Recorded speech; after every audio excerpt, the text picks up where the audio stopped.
देखो, हर आदमी की मृत्यु 7 दिन के भीतर ही निश्चित होती है। 7 दिन के भीतर मतलब एक सप्ताह में कितने दिन होते हैं? कितने दिन होते बोलिए? 7। रवि, सोम, मंगल, बुध, बृहस्पति, शुक्र, शनि, 7 दिन है। इन्हीं 7 दिनों में से किसी एक दिन हमारी मृत्यु निर्धारित है, निश्चित है। अब उस मृत्यु को टाल तो नहीं सकते। कोई ये कहे कि जी हम मृत्यु से बच जाएंगे, तो वो तो इस दुनिया में, इस ब्रह्मांड में संभव नहीं है। लेकिन कई प्रकार, 3 प्रकार की मृत्यु होती है। एक होती है स्वाभाविक मृत्यु, एक होती है आकस्मिक मृत्यु, और एक होती है अकाल मृत्यु। स्वाभाविक मृत्यु तो वही है कि जो हमारी निर्धारित है, उस समय हमारी मृत्यु हो जाती है, वो स्वाभाविक है। अकाल मृत्यु उसको कहते हैं जब कभी हमसे कोई भयानक पाप बन जाता है, कोई हमसे कोई भयानक अपराध बन जाता है, तो क्या होता है, मृत्यु होनी थी 80 बरस में, पर ऐसा भयंकर अपराध बना कि अभी मरना पड़ेगा। इसको कहते हैं अकाल मृत्यु। आकस्मिक मृत्यु वो होती है जैसे एक्सीडेंट हो गया, सांप ने काट लिया, बिजली गिर गई, इसको आकस्मिक मृत्यु कहते हैं। अकाल मृत्यु और आकस्मिक मृत्यु में, दोनों में फर्क यह है कि जो अकाल मृत्यु होती है वो हमारे वर्तमान के पाप का परिणाम है। जो हम प्रेजेंट में जो पाप करते हैं उसके पाप का परिणाम है अकाल मृत्यु। और आकस्मिक मृत्यु जो होती है वो पूर्व जन्म के पाप का परिणाम होती है। वर्तमान का पाप ये, कोई हमने गलत काम कर दिया, किसी का एकदम अपराध कर दिया, तो फिर अकाल मृत्यु, जैसे ना मृत्यु निश्चित नहीं है पर कुछ ना कुछ ऐसा हो जाएगा, आत्महत्या कर ली, जहर खा लिया, फांसी पे लटक गए, इसको अकाल मृत्यु कहते हैं। कोई ना कोई पाप हुआ है हमसे वर्तमान में, जिसके परिणाम में ये अकाल मृत्यु प्राप्त होती है। तो 3 मृत्यु है। और एक स्वाभाविक मृत्यु है कि जब भगवान ने जिसको जिस दिन की निश्चित की है वो उस दिन होने ही वाली है। कोई लाग जोर लगा ले मृत्यु से बचने का, पर बच नहीं पाएगा। जोर तो बहुत लगाते हैं मरने से बचने का, बाल सफेद हो गए, डाई करवा लिए, बच गए, देखो फिर से जवान हो गए। पर मौत कहती है पीछा थोड़ी छोड़ दूंगी तेरा ऐसे ही। तू क्या समझ रहा है कि तू बन ठन के एकदम मौत को हरा देगा? नहीं, काल भी एकदम जिद पकड़ लेता है कि मैं भी अपनी ठाने बैठा हूं कि एक ना एक दिन तो तुझे लेकर के जाऊंगा। मृत्यु सबकी एक दिन निश्चित होती है, पर देखो दुनिया से जाने वाले 2 प्रकार के लोग हैं। एक जब जाते हैं, एक की जब मृत्यु होती है तो आस पड़ोस वाले, घर परिवार वाले, समाज वाले लोग बड़े खुश होते, बढ़िया बला टली। रोज कुछ ना कुछ घटना करता ही रहता था, रोज कुछ ना कुछ कांड करता ही रहता था। पर एक जीवन व्यक्ति ऐसा जीता है कि जब वो जाता है तो पूरा समाज उसके जाने पर शोक व्यक्त करता है कि हमारे समाज में, हमारे क्षेत्र में, परिवार में इसने इतना काम किया। कल हमारी माता जी प्रीति मैया बता रही थी, आपके जो ससुर जी थे, जब उनका भगवत धाम वास हुआ तो लगभग 60-70 हजार लोग उनके जो यात्रा थी उसमें सम्मिलित हुए। तो इसका अर्थ क्या होता है? इसका अर्थ यही होता है कि ये बात इस चीज को बताती है कि आपने जीवन को कैसे जिया। कबीरा जब हम पैदा भये, जग हंसा हम रोए। वाह वाह, बेटा हुआ ढोल बजाओ, बेटा रो रहा चीख चीख के और दुनिया हंस रही है, बेटा हुआ, लाडला हुआ है। बाबा कबीर कहते हैं कि कबीरा जब हम पैदा भये, जग हंसा हम रोए, पर ऐसी करनी कर चलो, हम हंसें और जग रोए। हम जाए दुनिया से तो हंसते हंसते जाए। हंसते हंसते कौन जाएगा? जिसको पता होगा कि उसने जीवन में काम अच्छे ही किए हैं, तो डरने की जरूरत नहीं, मिलना उसको भगवान का धाम ही है, वही हंस सकता है। और जिसको पता उसने जीवन में कोई एक बढ़िया काम नहीं किया तो रोते रोते ही जाएगा, क्योंकि उसे पता ये जन्म खराब, अब अगला भी खराब होगा। पर ऐसी करनी कर चलो हम हंसे जग रोए। रोने का मतलब दिल से रोए। कई बार हम दिखावे के लिए भी रोते हैं कि नहीं रोए तो फिर वो क्या कहेंगे कि देखो आए थे पर रोए नहीं। हमारे यहाँ तो, आपके यहाँ पता नहीं क्या सिस्टम, हमारे यहाँ तो ऐसा, ब्रज की तरफ यूपी हरियाणा में जब किसी मृत्यु होती है ना तो उसके बाद 12 दिन तक रिश्तेदार आते हैं। और जो रिश्तेदार, वो जैसे कोई मैया है, कोई मौसी है, तो अकेली नहीं आती, मौसी की पड़ोसन भी आती हैं सब, वो टम्पू में बैठ के, ट्रैक्टर और टम्पू में बैठ के। और जब आती है तो मैं कई बार देखा, अपनी आंखों से देखा है, पूरे रास्ता गाड़ी में टम्पू में मूंगफली खाती आएंगी, हंसती आएंगी, गप्पे लड़ाती आएंगी, मजे लेती आएंगी। और जैसे उस घर वाले का घर नज़दीक होगा ना, किया घूंघट और फिर तो चालू, हाय मेरे फलाने, हाय मेरे वो। अब घूंघट में तो और भी सुविधा है ना, पता भी नहीं चलता कि सचमुच आंसू है कि नहीं, बस चीखना ही सुनाई देता। तो नहीं रोए तो फिर उसमें भी फिर बेइज्जती हो जाती है कि गए थे और रोए नहीं, तो ऐसे चीख चीख के ही दिखा देते। ऐसे वाला रोना नहीं, दिल से किस इंसान ने क्या किया दुनिया के लिए, जमाने के लिए, अपने लिए तो कौन नहीं करता। अपने लिए घोंसला तो एक चिड़िया भी बना लेती है, हमसे लाख बेहतर बना लेती है। हमारा घर फिर भी थोड़ा बहुत बारिश में 2-4 बूंद टपका टपका गिर सकता, पर चिड़िया जो घोंसला बनाती है ना, तिनके से ऐसा वाटर प्रूफ बनाती है, एक बूंद पानी के भीतर नहीं जाएगी। खानदानी बनाना तो वो तो पशु भी बना लेते हैं, जोड़ना ही होता तो वो तो मधुमक्खी भी जोड़ लेती है शहद। पर असल इंसान वही है जिसने जीवन में कुछ लोगों के लिए किया हो, जिसने दूसरों के लिए किया हो। परहित सरिस धर्म नहीं भाई, दूसरों के समान जो सेवा करने का भाव रखता, उससे बड़ा कोई धर्म नहीं है दुनिया में। और जो दूसरों को दुख दे, उसके समान कोई पाप नहीं है। इसलिए ऐसी करनी कर चलो हम हंसे जग रोए। तो श्री सुखदेव जी आए, राजा परीक्षित को कहा कि राजा घबराना मत, तुम इस 7 दिन अपने मन को भगवान की कथा से जोड़ दो। भगवान की कथा दुनिया के सारे डरों को भगा देती है।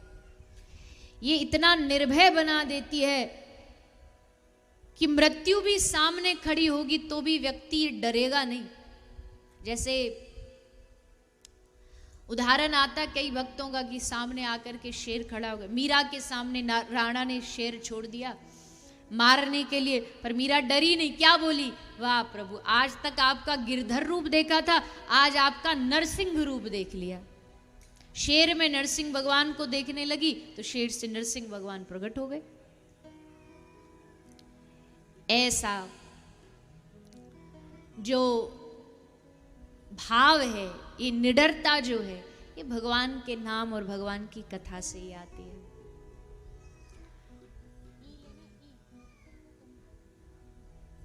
अब श्री राजा परीक्षित जी वहां विराजमान थे, तो राजा परीक्षित ने एक बड़ा अच्छा प्रश्न किया। जितने वहां साधु बैठे थे सबसे पूछा कि देखो आप सब महात्मा जी जो हो, कोई व्रती है, कोई तपस्वी है, कोई योगी है, कोई सन्यासी है, सबके अलग अलग साधन है। योगी कहेगा योग अच्छा है, व्रती कहेगा व्रत सबसे ऊंचा है।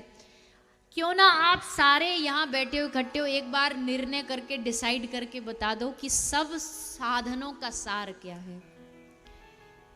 तो फिर हम जैसे जो लोग हैं वो कम से कम भटकेंगे तो नहीं, एक बात मान लेंगे। तो एक बात आप बता दो अपने सारे जीवन का सार। तो सब ऋषि मुनियों महात्माओं ने मिलकर के जीवन का एक सार बताया, और वो सार क्या था? एतन निर्विद्यमानानाम इच्छताम कुतो भयम योगिनाम निर्पनिर्णीतम हरेर नामानुकीर्तनम।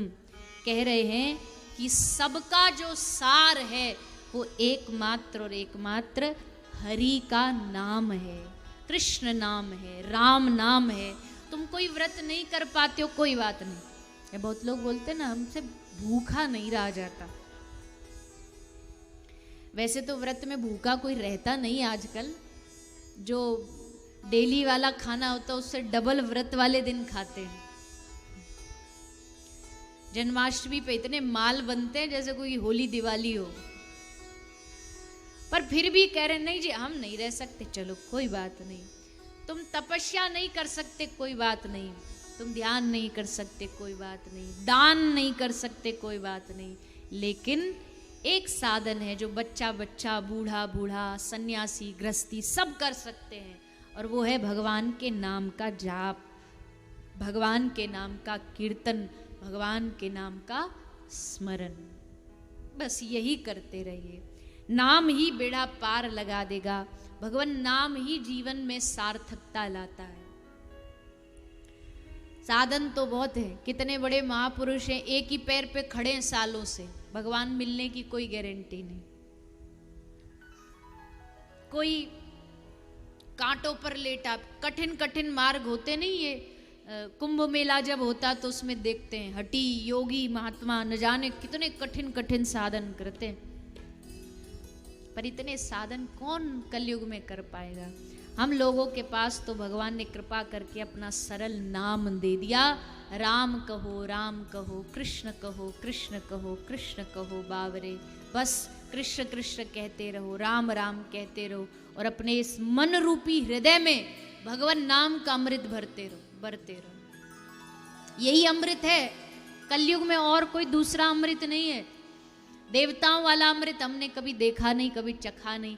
हमारे पास भगवान का नाम ही अमृत है। भजले हरि का नाम, नाम ये अमृत है।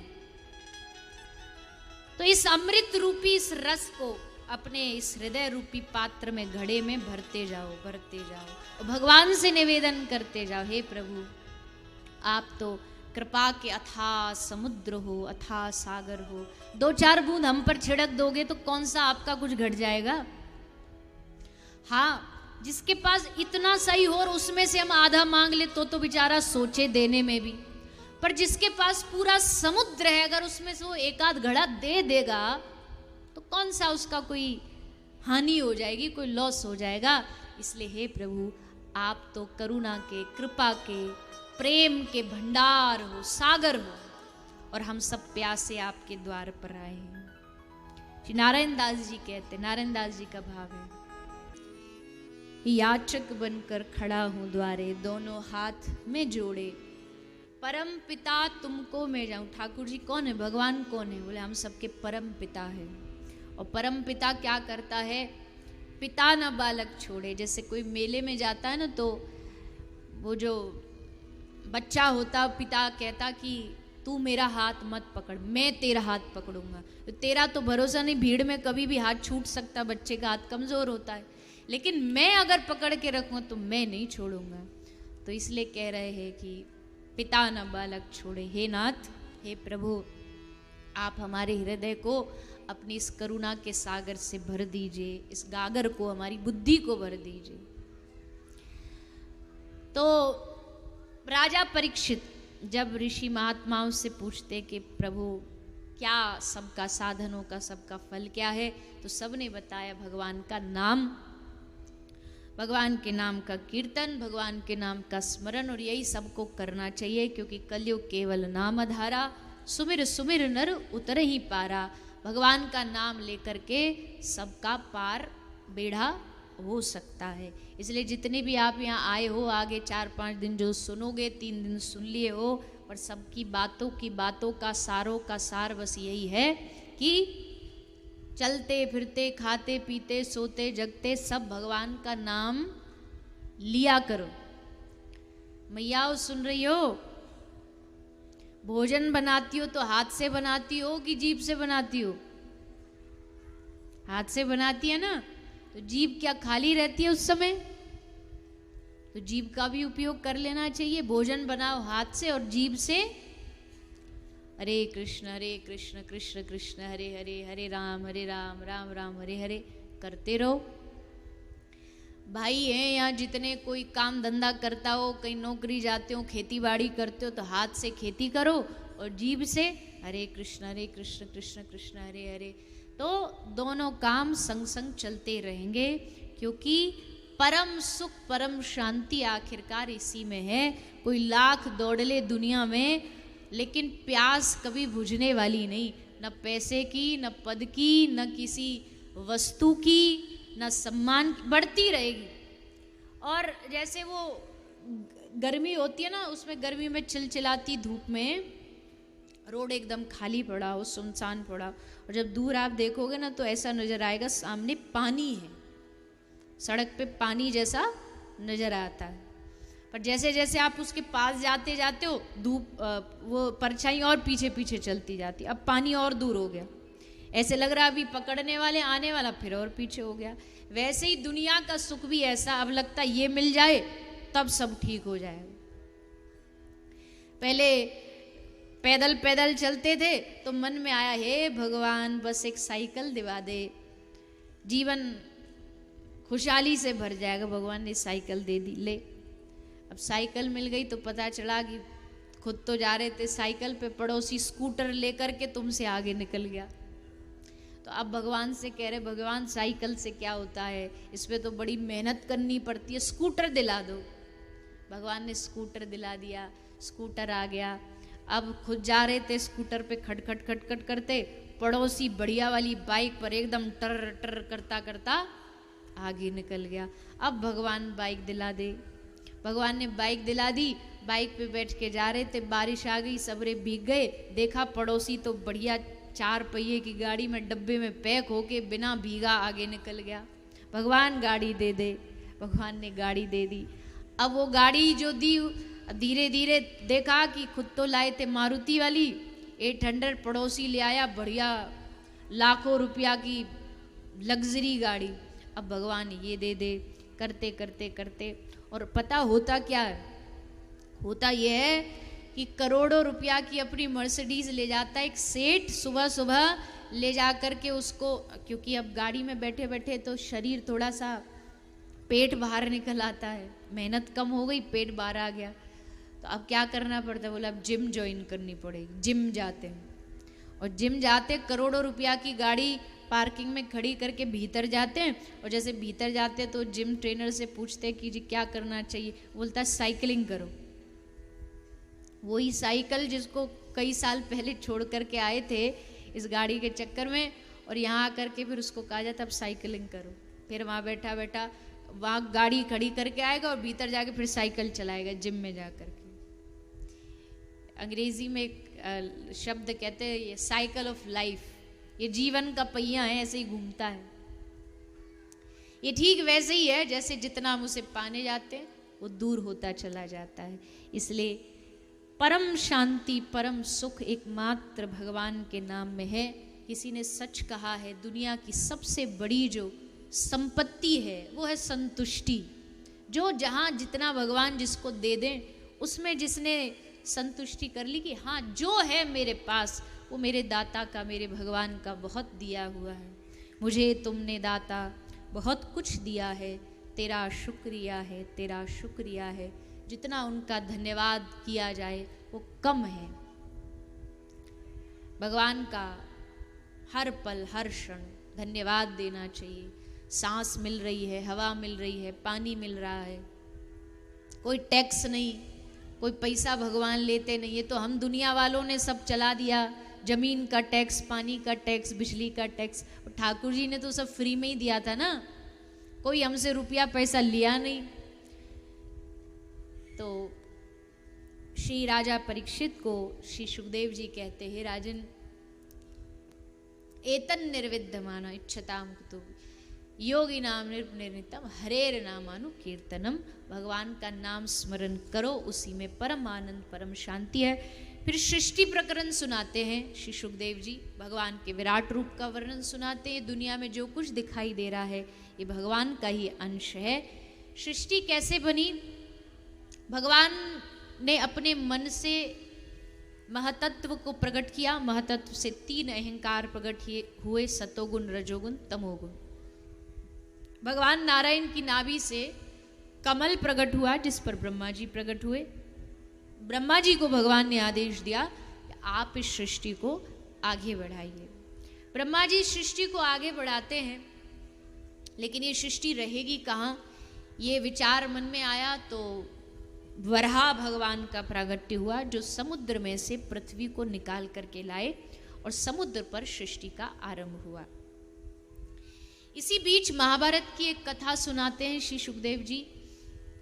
महाभारत में बहुत भगवान के सुंदर सुंदर भक्त हुए हैं। कल तो ज़्यादा समय मिला नहीं था, थोड़ा मौसम भी साथ इतना दे नहीं रहा था, तो ज़्यादा महाभारत पर हम चर्चा कर नहीं पाए, जबकि महाभारत एक बड़ा सुंदर ग्रंथ है। महाभारत के चरित्र बहुत अच्छे अच्छे हैं, चाहे वो अर्जुन हो, चाहे अभिमन्यु हो, चाहे द्रौपदी हो, चाहे भुआ कुंती हो, पितामह हो, ये सब महाभारत के बड़े अद्भुत अद्भुत पात्र हैं। इनके सबके जीवन में कोई ना कोई ऐसी घटना घटी है जिसको देख कर के हमें ये लगता है कि वाह, भगवान कितने दयालु होते हैं, कैसे जा कर के रक्षा करते हैं। बड़ी सभा में द्रौपदी की साड़ी खींची जा रही है, वो चिल्ला रही है, सबको पुकार रही है। जब कष्ट आता है तो सबसे पहले अपने याद आते हैं, ये बचा लेगा, वो बचा लेगा, लेकिन ये बचाने के चक्कर में जो असल में बचाने वाला है ना, वो फिर चुपचाप बैठ जाता है। पहले इसको घूमने दो, भटकने दो इसको जहां भटकना है। और जब सब जगह से चक्कर खा खा के जब हार जाता है कि कोई साथ देने वाला नहीं, तब अंत में आकर के भगवान से कहता, हे दीनानाथ, हे दीन बंधो, रक्षा करो, रक्षा करो। भगवान कहते पहले आ जाता तो इतना लंबा चक्कर नहीं खाना पड़ता तुझे। जीवन में कभी कष्ट आए ना, तो दुनिया वालों के पास जा करके हा हा हा हा करके अपना दुख मत रोना। पहली बात तो कोई दुख समझेगा ही नहीं तुम्हारा, सामने फिर भी जी जी जी कर देंगे, पीछे से वही हंसी उड़ाएंगे। कभी हृदय बहुत परेशान हो, कभी मन बड़ा विचलित हो, तो भगवान के सामने जा करके कमरा लगा करके उनके सामने 2 आंसू बहा देना, बस दिल से भगवान को पुकार करके। ये भी मत कहना कि भगवान ये कष्ट दूर कर दे, ये भी लालच है, ये भी नहीं कहना। उनसे ये कह दो जिसमें मेरी भलाई है वो कर दो, बस। क्योंकि हम जिसमें सोचते हैं हमारी भलाई उसमें नहीं होती है, भलाई किसी और चीज में होती है, और हमारी भलाई हमसे अच्छा हमारा भगवान जानता है। भगवान की कृपा जो होती है ये हर किसी के समझ में नहीं आती है। एक कहीं मैंने पढ़ा था एक बार, एक ठाकुर जी और नारद जी, भगवान और नारद जी दोनों धरती पे ऐसे घूमने आए। नारद जी बोले चलो आप हमको अपने थोड़े से भक्तों से मिलवा के लाओ। तो भगवान बोले चलो, ले आए नारद जी को। दोनों वेश बदल के साधु का वेश बना करके आए, और साधु का वेश बना करके एक सेठ जी के घर गए। भिक्षाम देही भिक्षाम देही। सेठ बहुत बड़ा था पर मन का बड़ा कंजूस था। जैसे देखा दरवाजे पर साधु आए तो वो गाली देने लगा, खूब गाली दी। आगे सुबह सुबह से यहाँ कमाते दमाते नहीं है, आ जाते हैं मांगना, खाना उठा रखा है, खूब सुनाया भगवान को। अब नारद जी तो बाहर निकले तो भगवान से बोला, भगवान इसने तो बड़ी हमारी इंसल्ट कर डाली, इतनी बेइज्जती, प्रभु इसको श्राप दे दो, आप तो सर्व सामर्थ्य हो, इसको श्राप दे दो। भगवान ने कहा हाँ नारद सही कह रहे तुम, इसको देना ही पड़ेगा श्राप। भगवान बोले इस सेठ की जितनी दौलत है दिन दूनी रात चौगनी हो जाए। अब नारद जी ऐसे देखें भगवान को ऊपर से नीचे तक, बोले श्राप दिया है, वरदान दिया है, दिन दूनी रात चौगनी इसकी संपत्ति कर दी आपने, पर बोले नहीं कुछ भी। अरे भगवान ने क्या बोल सकते हैं इनको, चलो कोई बात नहीं, अगले घर चले। चलो अगले घर एक बूढ़ी अम्मा थी, बूढ़ी अम्मा रहती थी अकेली, कोई नहीं था उसके घर में, परिवार में। एक उसने घर में बस एक भैंस पाल रखी थी, उसकी सेवा करती थी।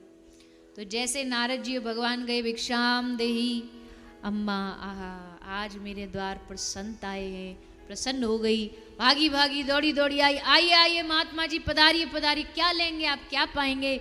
भोजन बनाऊं, रोटी बनाऊं, क्या बनाऊं आपके लिए।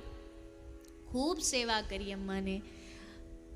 सेवा पाके भगवान बाहर आए। नारद जी बोले देखो ये होती है सेवा, कितनी बढ़िया सेवा की अम्मा ने। भगवान इसको आशीर्वाद दे दो, इसको तो मन से आशीर्वाद देने का मन कर, आप इसको दो आशीर्वाद, वरदान दो। भगवान ने कहा हाँ सही कह रहे हो। भगवान ने आशीर्वाद क्या दिया, भगवान बोले, भगवान ने कहा इसकी जो भैंस है, भैंस का नाम था मुन्नी, बोले इसकी जो भैंस है मुन्नी वो मर जाए।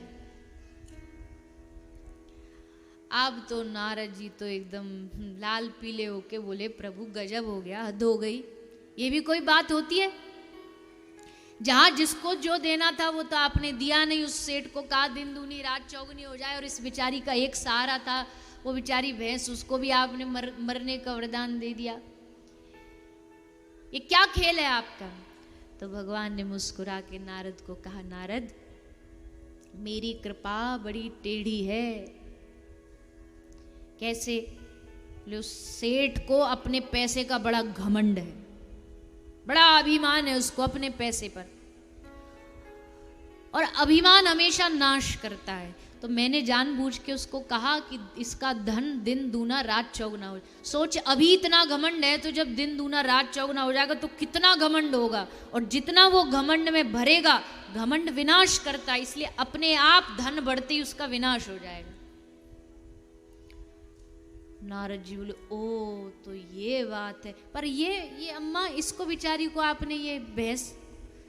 ठाकुर जी बोले देखो इस अम्मा का दुनिया में मेरे अलावा कोई और नहीं, ये बस मुझे अपना मानती है, मुझ में ही इसका मन है, पर मेरे अलावा थोड़ा सा इसका मोह है इसकी भैंस में। ये जब मरेगी तो कोई इसको याद नहीं आएगा, पर मुझे पता है इसको अपनी भैंस जरूर याद आएगी, और इसका जन्म बेकार हो जाएगा, क्योंकि अंत में अपनी भैंस को याद करेगी तो अगला जन्म खराब होगा। इसलिए मैं चाहता हूँ पहले इसकी भैंस मर जाए तो इसका मेरे अलावा फिर कोई ना रहे, अंत समय में बस मुझे याद करे और मुझे याद करती करती मेरे धाम आ जाए। ये है मेरा आशीर्वाद, ये है मेरी कृपा। नारद जी बोले धन्य है प्रभु, आप खुद भी टेढ़े हो और आपकी कृपा भी टेढ़ी है। भगवान की कृपा हर कोई नहीं समझ सकता है। हमें लगता केवल देना देना कृपा है, भगवान वो देते रहे यही कृपा है। कभी कभी लेना भी कृपा होती है, छीनना भी कृपा होती है। खैर ये लंबी बात है, उसमें भी पढ़ना नहीं। तो महाभारत के ये जो कुछ पात्र हैं, इनमें से एक भगवान के बड़े सुंदर भक्त हुए हैं जिनका नाम है श्री विदुर जी महाराज।